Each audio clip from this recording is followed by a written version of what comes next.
Lakers are officially done with Summer League, and now they have to go in and round out the rest of the offseason, get ready for training camp. And in that process, they will very likely find another big man, whether it's, Bismack Biyombo, Christian Wood, or somebody else. That very likely will get the 14th roster spot, and then they'll start, working towards the goal of winning an NBA championship. But they'll still have the 15th roster spot, and based on reports from a couple weeks ago, the Lakers very likely are going to sign one of their two-way guys to that 15th roster spot, kind of get them on, get them familiar, somebody that they really like, assuming that they did like anybody, right? And there's two guys that, of course, really stood out throughout the course of Summer League that make a lot of sense for the Lakers as well in that 15th roster spot, and that is Dmoi, Hodge, and Colin Castleton. These two guys really just had a very nice Summer League for the Lakers, and two guys that many people have really kind of came around and been like, man, bring those guys on. And there's a real argument for either of these two on the Lakers roster. Now, there is always the possibility that the Lakers end up just keeping them on two ways, right? And maybe move off of Cole Schweider and have him go and end up being a just regular player on the G League roster. And if he gets taken, he gets taken. And then maybe they bring in like an Alex Fudge and add him to the two-way, and then maybe wait to sign somebody on the buyout market. So my guess is the Lakers will probably be patient. So don't necessarily expect, Hodge or Castleton to be signed like tomorrow or anything, right? I imagine that they want to get the big man done first. And now that Summer League's over, I think that now teams can kind of focus on getting things done, like the Damian Lillard trade, the James Harden trade, Zach LaVine, is he still getting traded? Like all of those dominoes that we've kind of been waiting around for. Summer League's over, so now the only thing teams are kind of focusing in is like, okay, let's get our roster right, let's finalize whatever we got to finalize, start getting ready for the training camp. And so my guess is that the Lakers very likely go the route of like, hey, let's go and sign that Christian Wood or that Bismack Biyombo, and then bring in one of these two guys. And again, there's a real argument for either Hodge or Castleton. But let's start with Hodge. So Hodge was arguably, outside of Max Christie, our best Summer League player.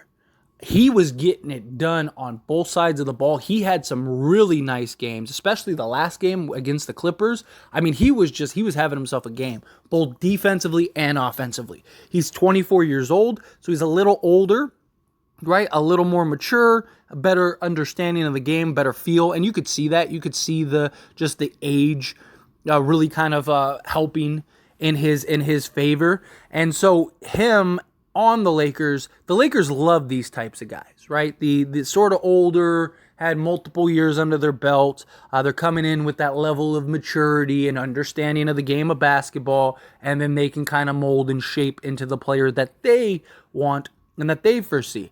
And this is a guy that, even in college, shot 40% from three, so he's a great shooter. He proved it in Summer League. I mean, the guy had several games in which he shot over 50% from three.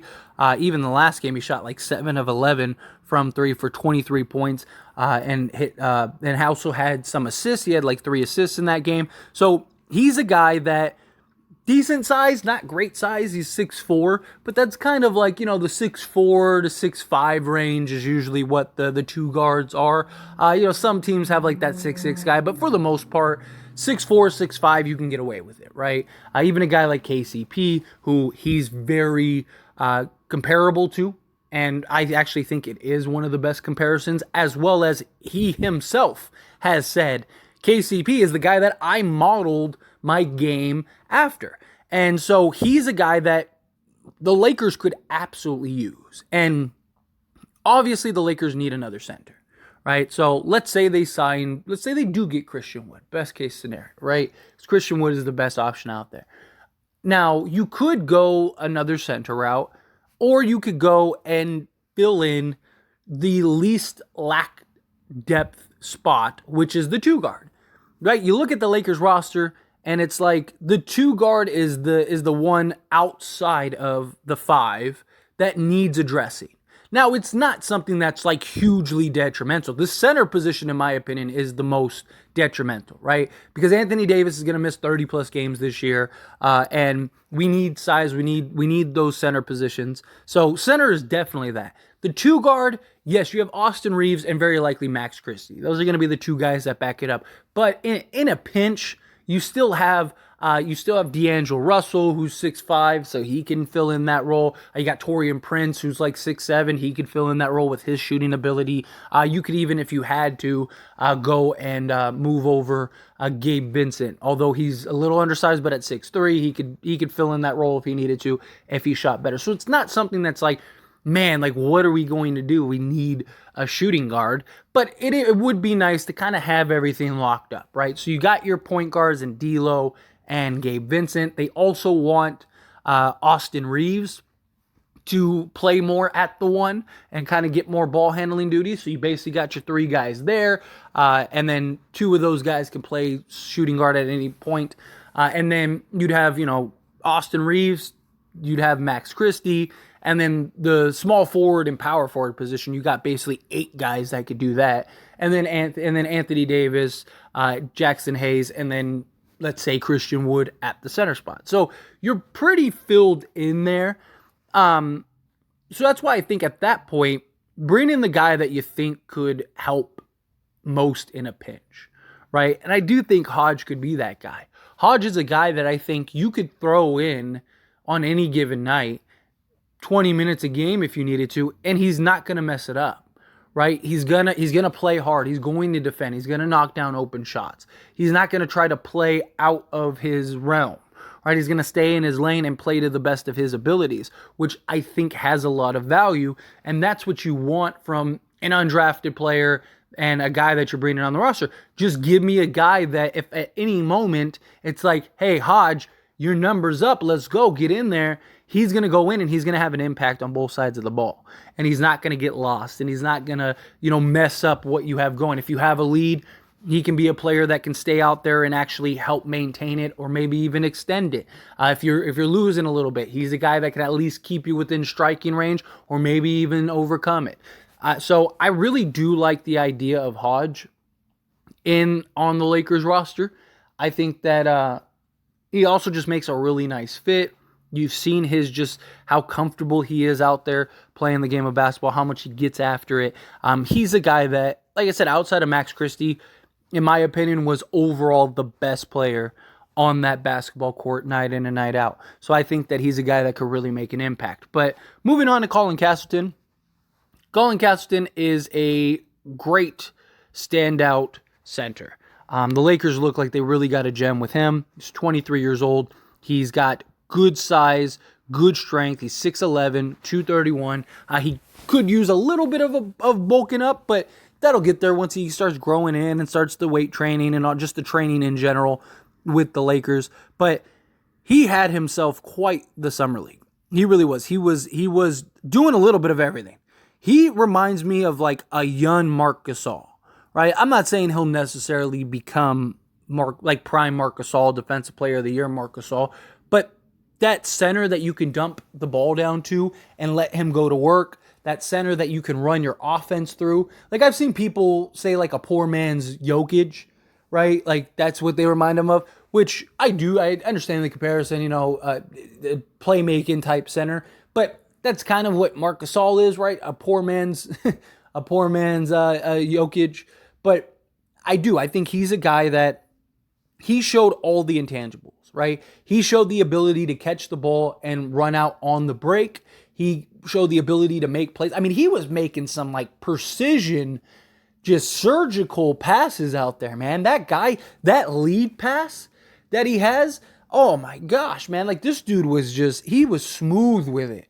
He showed the ability to shoot that mid-range. He could knock down that mid-range, that little elbow, shoot it around the free throw line. He also can get the ball back to the basket and go to work if you need him to, and he can make some plays. He was able to finish through contact and finish strong. He was blocking shots and defending at the rim. He's got some pretty good athleticism. He's got some pretty good foot speed. He's everything that you want in a modern prototypical center, right? Guy that can do a little bit of everything. He can shoot the ball. He can pass it. He can rebound. He can defend. Ideally, you'd like to work with him on his three-point shooting and allow him to develop into a stretch big, right? Turn into like a Brook Lopez type player. But the shot is there, and it's obvious. And he did shoot a couple. So it's not like he's completely oblivious to like, oh, I need to shoot threes. No, this is a guy that can definitely, I believe, stretch out. He's a good free throw shooter, good mid-range shooter. Usually that translates. He just got to get the muscle memory extended to the 3-point line, and I think he'll be good. I'm not saying he has to be elite like 40% from three, but can he be even league average, which for a center is incredible, right? So that would be really nice. Again, an older guy who 23, he has the understanding, has the confidence, understands the game of basketball, comes from Florida, so he's a guy that has just the pedigree of just organized top-tier type basketball. I really like what we've seen from Colin Castleton. When the Lakers signed him to a two-way, I was pumped, right? I mean, I have videos from like as soon as the Lakers went and acquired him, I was like, oh, you guys are going to love this guy. This is the guy that's going to really stand out and really kind of like, he's the guy that I think out of anybody can earn a roster spot. And I still believe that, right? As I mentioned with Hodge, we could definitely use a 2-guard spot, but it wouldn't be silly not to bring in Castleton as well, right? Like, let's say we go get Christian Wood. Christian Wood is more of a 4 than a 5.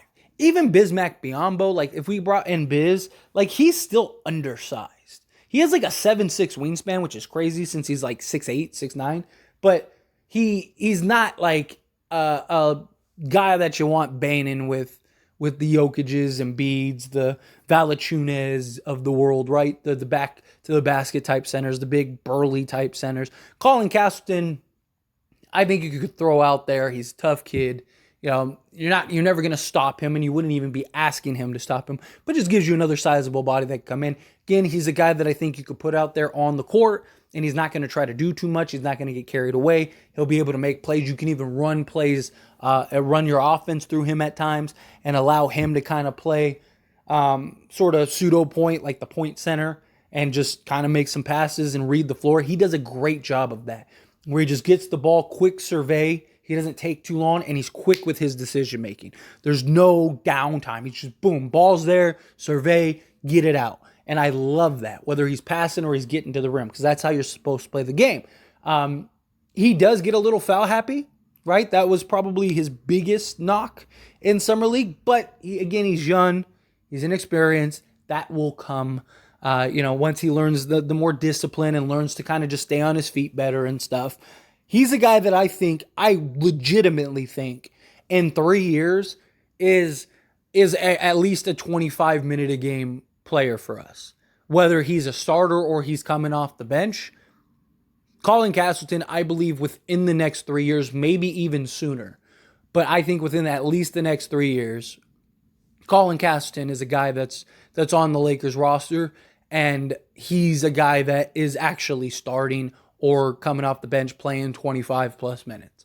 Because this is a guy that has he's a real basketball player. And so I really like what we've seen. And look, I really like what we've seen from both these guys. I think that they really stood out in Summer League, and that's what you were hoping for. You were hoping to find your two-way guys and have both of them stand out. You were hoping to get all three. You were hoping Cole Swider would stand out, and he stand out in a negative way. Cole Swider, without a doubt, is a great three-point shooter. There's no doubt about that, but he doesn't do anything else. Like, both of these guys were doing everything. They were making plays. They were playing defense. They were rebounding. They were knocking down shots. They literally were doing everything. And so these two guys, I think at least one of them deserves a roster spot. Wouldn't be surprised if you could do two. I don't think that happens. I think that, like I said, they try to go get a center or something. But like, if that well dries up, why not? Let's say that well does dry up, right? Like, let's say Christian Wood goes elsewhere. Let's say Bismack Biyombo signs with somebody, right? I think you could do worse than bringing in Hodge and Castleton with your last two spots and then freeing up, two of your two-way spots for like a Fudge and and I don't know, Figueroa or something like that. I don't know, but most likely one of these two will end up earning a spot, and I'm all for it. But anyway, as always, this is a discussion, so I pass the question on you. Let me know your thoughts and opinions down in the comments below. Who do you think deserves that spot? Who do you think will get that spot if the Lakers do sign one of the two-way guys? Would you rather it be Hodge? Would you rather it be Castleton? Would you rather just kind of keep them on the two-way and maybe go get a veteran type guy? However you feel, whatever your thoughts are, I'd love to hear it. Let me know down in the comments below.